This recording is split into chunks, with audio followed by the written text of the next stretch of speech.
Hello everybody, this is Paul Sion, Realtor with United Real Estate Home Connections, licensed in the state of Ohio and Kentucky. And with me today is Bruce Hopkins. We're going to be talking about commercial real estate. Bruce is a commercial real estate attorney with Finney Law Firm. How are you doing today, Bruce? Great, thank you. How about yourself? Great. Thank you for being on my podcast. So let's start off. I understand you're a commercial real estate industry. Why don't you tell us how you got there and about your background? Thank you, and thank you for talking with me about this. I love my job, I love my career, I love my industry, so this is always a pleasure, and I'll try to explain why. First, I'll say that once I learned about commercial real estate, I was never interested in any other industry. Starting with background, I'm a Texan, it starts there. I'm a Fort Worth native, and I went through the urban public schools. In that time there, it was a little bit different from Cincinnati. In the same high school, you'd have the kind of attrition you see in an urban public school where a fourth of the people who start ninth grade don't finish and graduate, yet it was the same high school that had calculus 2 and chemistry 2, so you were mixed with all kinds of people. And that's been useful my whole life, but in my profession, because commercial real estate involves dealing with everyone. Everyone uses commercial real estate, everyone needs it, everyone has their own personal motivation for being involved in it, whether it's as an investor or the people who are creating the value, which are your tenants, and their needs, which are very different. And so having a background with all sorts of people has been very useful.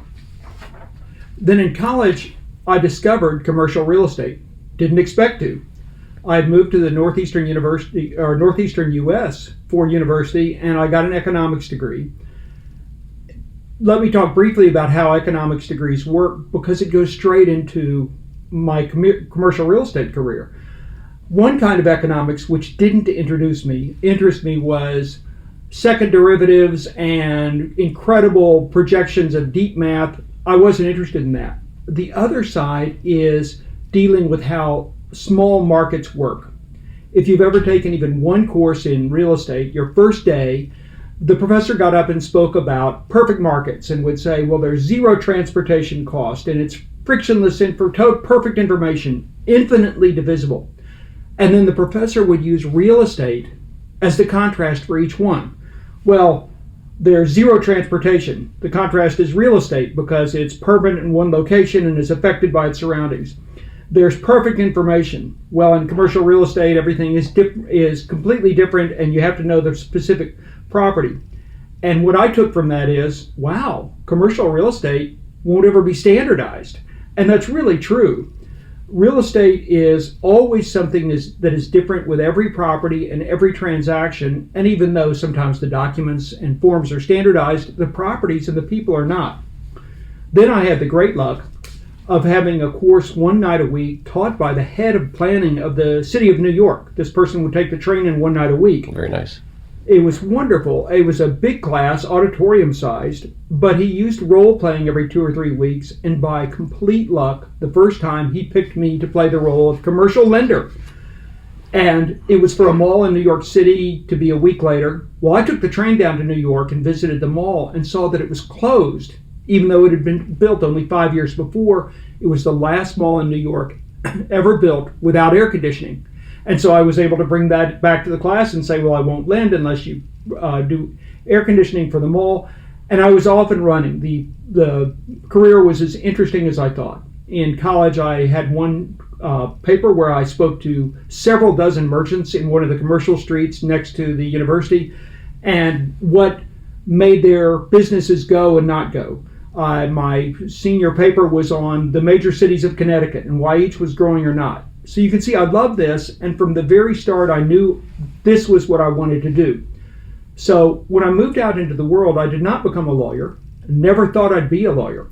I was a commercial real estate appraiser, then some residential appraisal. I then went on to be a commercial mortgage lender, which grew out of appraising and valuation and understanding the math from economics.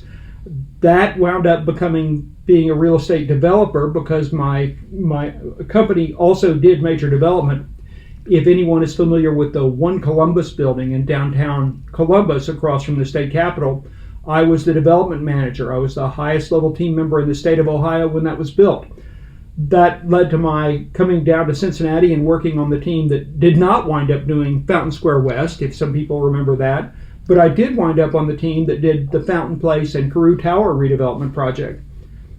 At the time, I felt like I wanted a graduate degree to go on, and an MBA would be very interesting but not pertinent to my love of real estate.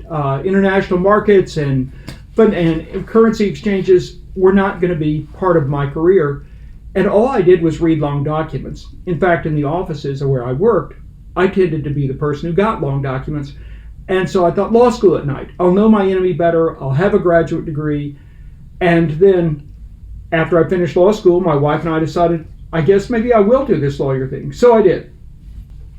So from there, you went into commercial real estate. I mean, that was your primary. Did you do any other types of law, or just dove right into commercial? I have never done anything but commercial real estate. If I had to pick between being a lawyer or a commercial real estate professional, I'd be a commercial real estate professional. I spent a decade in the business before I became a lawyer, and that's how I think of myself. Okay, so something you're very passionate about. So what are your typical clients? Who are your typical clients that you're serving today? Since the mid-90s, I've worked almost exclusively on retail and mixed-use projects that have a strong retail component. So they are, and it's almost always on the landlord side. There's one grocery chain that I represent regionally, but it's mostly landlord work. And so it's anyone who invests or owns retail or mixed-use retail property. It's all over the United States: Philadelphia, Baltimore, D.C., Central Virginia, San Francisco, Seattle, Metro LA, points in between. And entities that own major real estate projects tend to be asset managers handling them on behalf of major pension funds. So often the owner is a pension fund in Alaska or Hawaii or Florida that's state employees or state teachers. But the contact person is the outside professional asset management company they use, and those are professional real estate operators and investment advisors. There are also more regional companies that are investing for their own account that I do a lot of work with. Okay, great. And then what kind of services are you providing to these clients of yours?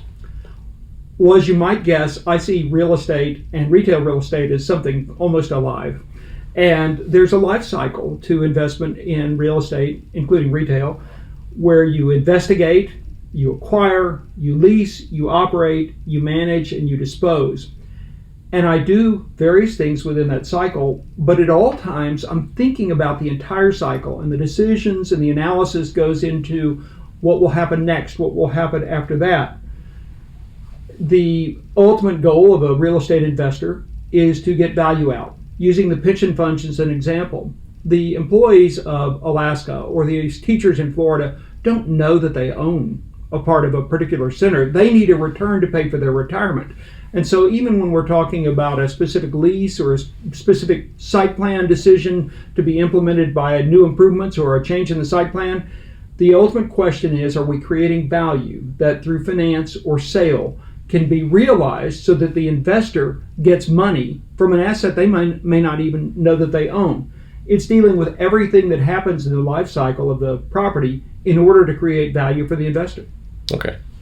Let's take a look at a lot of my clients are more in the small to medium size, especially in the whether it be residential or commercial real estate. Let's take a look at their perspective. What, if you, let's say a new client comes to you today, they want to buy a local strip mall, something small, based on the current area, say size, footprint. What would you suggest to them? I'm your new client here. I want to buy this strip mall here, and say in Mount Lookout area there. What would you suggest to me? First, investigate the credit worthiness of the people who are going to provide the prospective income stream, and that's the one thing I don't do. I try to make sure that that's something that you've affirmed to me that you've done, but I don't get involved in your business analysis, but please do it. But what I can help with ultimately is that you think you project what the funds out of the property will be. My most important job is to help you evaluate what might prevent receipt of those funds. You project a return, you're making an investment and a price based on it, but what could happen where somebody doesn't have to pay you, or that something goes wrong and something is terminated that you anticipated? So it is the risks And in commercial real estate, there are always risks that, oh, if this happens or if that's violated or if this condition occurs, the income stream might be interrupted. The occupant who's supposed to pay it might leave. And so we together look at the aspects of contracts. In retail, often they would be co-tenancies you may have heard of, where if there's a particular tenant in a shopping center that's a grocery store, then other tenants might say, if there's no grocery store for 6 months, I only pay half rent. Or if you ever permit a building in this area that interferes with my sight lines, then I can terminate my lease. All of those things will impair your income stream. But there's a second level, because the analysis is not if this went to a lawsuit, who would win? Because that does the investor no good. In practice, at the time of investment events, which are loans or sales, the purchaser or the lender requires that you get an estoppel certificate, an agreement from each existing tenant that the lease is enforced and that they owe the money.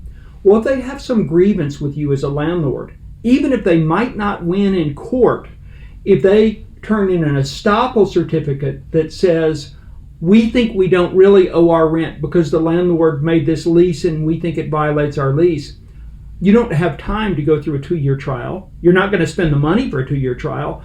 You might have just lost your deal. Yeah. Or the person who you'd like to give you money is going to give you less. So it's not a question of going through the documents and contracts and saying, who would win? The question is much more strict. It is, what would create a claim by a tenant or occupant that they don't owe the full amount? So that's the main thing that I can do for a client. What I also would encourage the client to do very much is go see the property, know it well. Remember my anecdote from college when I went down to see the mall in New York and I saw that it wasn't air conditioned. Well, that's pretty glaring, but if you're an investor and you're walking around the property and you're thinking, well, I look at that condition and it's clearly not being maintained right, I'm going to do it better. You should instead assume, under the budget this property owner has, they can't afford to do it. They see it too. So if I really care about improving that condition, I need to add more maintenance. I might need to add a maintenance man to my staff. Think of it that way. Think about the property critically and slowly to figure out what will change your investment. You had mentioned creditworthiness, and that's something that I understand you don't do, but are there resources, or is that something like from the residential perspective, we just look at tenants' credit score, we look at tenants' bank accounts, their residential history, have any evictions on their record? Is there something similar like that for commercial tenancies? It depends whether the tenant is publicly traded. With large asset sizes, a large proportion will be publicly traded. And even those that are large tenants that are privately held usually can provide you with some letter or provide you with some assurance that all the stores held under that trade name are owned by the same entity. It's more work and less reliable when you're dealing with local tenants, but there are credit reports, of course. Useful can be litigation history, because that tells you both, have people had a trouble with them, and maybe will they be a litigation risk for you, so it's worth checking that. There are companies that for the low hundreds of dollars or mid-hundreds, and if it's complicated, maybe 4 figures, but not heavily into the thousands, that can do a little more basic financial report and can give you some more detailed information about the size of transactions they seem to have and where their financial relationships are. Out of all that, plus when you're dealing with a small owner, what you can ask for is the tax return, or at least a page that shows the adjusted gross income. And so they're probably being honest with the government about that. That might be reliable for you. So nothing that's particularly perfect, but a lot of things that will give you a sense. Okay, that's great insight. Let's look at some of the ways that the new investor can protect themselves legally. In addition to speaking with a commercial real estate attorney, what are some tips that you could give to that person, prior to speaking with an attorney, that hey, here's some ideas, here's some ways that you can make sure you're less likely to get sued, or you're less likely to find yourself in court over some other issue or another? Well, mostly real estate agreements are not binding unless they're in writing and they're signed. by the people who are going to be sued, by you if you're going to be sued. It's a little bit different, and in this way slightly safer than some other types of commercial activity, because unless you put it in writing and signed it, typically a court will not charge you with, say, having contracted to buy real estate. But what's the one thing you might sign before you see your lawyer? That's your letter of intent. So the one thing I would plead that people do is make sure the letter of intent is non-binding. It says it's non-binding. If there's something in it that's binding, like confidentiality, make it clear this paragraph, confidentiality, is the only binding aspect. And so I'd say don't sign anything that's binding. And if you're asked to sign some sort of term sheet or a letter of intent, make sure it has a very clear statement it's not binding. If you do that, then you're unlikely to be in legal trouble before you get to your lawyer. Yes, that's true.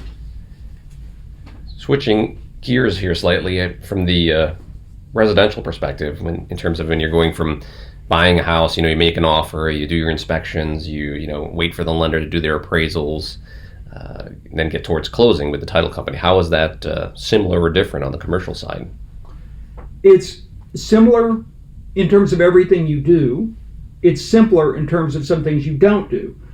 But you do still have to investigate, and while the items you're discovering are smaller in scale, they're far more important to you. If you see some height problem on a stairwell in a house, within your budget, that's probably structural and unfixable. Where with a larger investment, you can say, well, I'm going to have a X $1,000 contingency to fix things around the property, and minor things you see you can assume are fixable. Whereas a house, more attention to detail. One thing that I think people don't do is ever look at their real estate contract. And I understand that those are pre-printed forms, but the items that aren't pre-printed or that are numbers and are pre-printed are worth remembering. It's very important, so simple, to know when does your contingency period start and end. Your concern in talking with a lawyer on air is to hear how you legally can be protected. Make sure you know your dates and don't miss them. If you think you need to get out by a certain date, start all of your investigations early so you can be done by the date involved. Obviously, title is usually not a problem in real estate, but I actually have seen a case where someone bought a property that was subject to forestry easement for the owner next door and thought nothing of it. But they didn't read the details of that and see, the forestry easement extended this far and it prohibited decks. And they were constructing a deck and they had to stop and rip it out. So if there's anything unusual at all in your title that looks like it affects what you can do inside the four boundaries of your property, don't just say, that's probably standard. Read it. Yeah, read it. And time is of the essence. That's what a lot of attorneys will talk about. Let's go talk about a little bit commercial leases. I mean, quite different than the residential lease. In the residential lease, you're looking at a 1-year lease, sometimes paying utilities, sometimes not paying utilities. There's certain things landlords cover. There's a lot of laws that cover residential leases versus commercial leases, from my understanding. What can you share with us about that?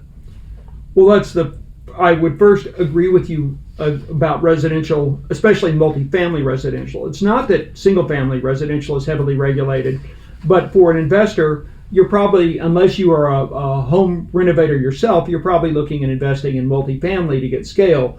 And multifamily residential is very heavily regulated, both at the state level, and it's different in every state, and at the federal level. Commercial real estate outside of multifamily is typically mostly unregulated, so that's a significant difference. The laws that govern commercial real estate typically have more to do with land use, and if you are not going to change the use, then usually there's not a great deal of law that comes into what a property can or can't be used for.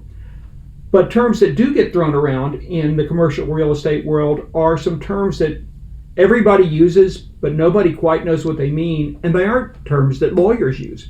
Let's use a great example going back to a letter of intent. It's very common, particularly in a retail, sometimes industrial, sometimes office, to see the phrase triple net.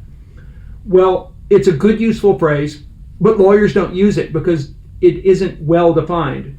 Triple net has a concept that's clear and widely understood, which is the idea that costs are passed through to the tenant. Taxes, insurance, costs of maintaining the property.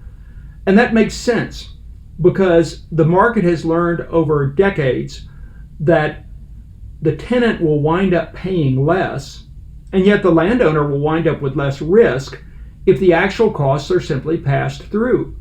It might seem simpler to say, well, we'll just pay you a fixed amount for, say, common area maintenance. But when that happens, experience over decades has been the landowner wants to charge a premium and always does because this is an investment for them and they must protect prudently the investment income. So they want a cushion from unexpected shocks. That means the tenant's paying more over time than they would otherwise. But what is included in triple net is open to negotiation and is different in many deals. For instance, taxes and insurance are pretty objective and pretty uncontrollable. So often taxes and insurance are simply passed through without any question.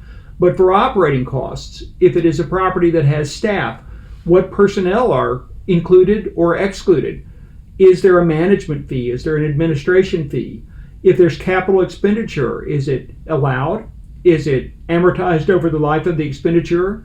Is it done in 1 year lump sum, which can be a nasty shock for a tenant? Are marketing costs for the property included in common area? Are decorations cost? So triple net is a great way to get through a letter of intent, but for a commercial property, you're probably going to need to think carefully about the operating cost pass-throughs once you get to an actual lease.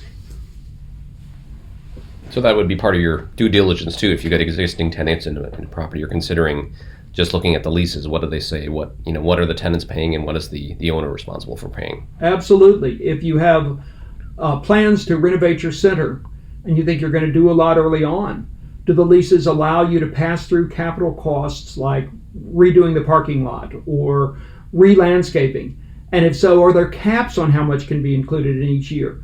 You might plan your budget and your schedule based on what allows you to pass through the costs. Okay. Moving on to property management, comparing again to the residential property management on residential side is pretty heavy regulated, and there's a lot of state laws, a lot of, just going back similar with the leases for residential, there's a lot more regulation. How does that compare on the commercial side? There are very few regulations that apply. There are always employment type regulations and the things that apply to operation of any business, but particular custom to commercial real estate, really not. The practicalities of management for commercial real estate really instead vary with who comes to the property and how often do they come. If it's the general public, whether it's multifamily residential or whether it's commercial retail, that's going to have a lot more management variables than a property that is the other extreme, a single occupant industrial or office property, not open to the public. The tenant just shows up for work there every day and utilizes it for their business, but nobody else comes. The amount of complexity explodes the more people are involved. If it's multiple tenant, and then particularly if members of the public come. At that point, are you employing a management company? Are you employing a leasing company? Do you have multiple vendors you're working with for various services? So the property condition also becomes a question of risk when the public is coming as to who is responsible for what. In general, all risks associated with normal operation of commercial real estate can be insured, but do the insurance coverages of landlord and tenant fit together? And are they all together a seamless web? If there's a problem, will there be dispute? In this area, typically, sophisticated properties often take this away from the lawyers in terms of the actual coverages and simply have the risk management advisor, if it's a third-party insurance broker, someone in-house, work together directly to agree, here's what the coverages will each maintain, and this is who will be primary, and hand that back to the lawyer. The lawyers are still asked to resolve concepts like indemnity that are a little more legal and that I won't dive into today.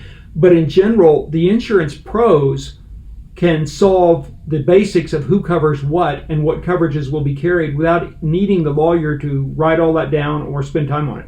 Yeah, so that's another key point or key team member is the insurance person to kind of bring on your team, an attorney, your lender if you're financing the deal, as well as an insurance person. Those are all great tips and great conversation. Any final thoughts, Bruce? Well, I was right. I have been doing this for many decades, and it still is different every single day. Great. Thank you for being on. Thank you.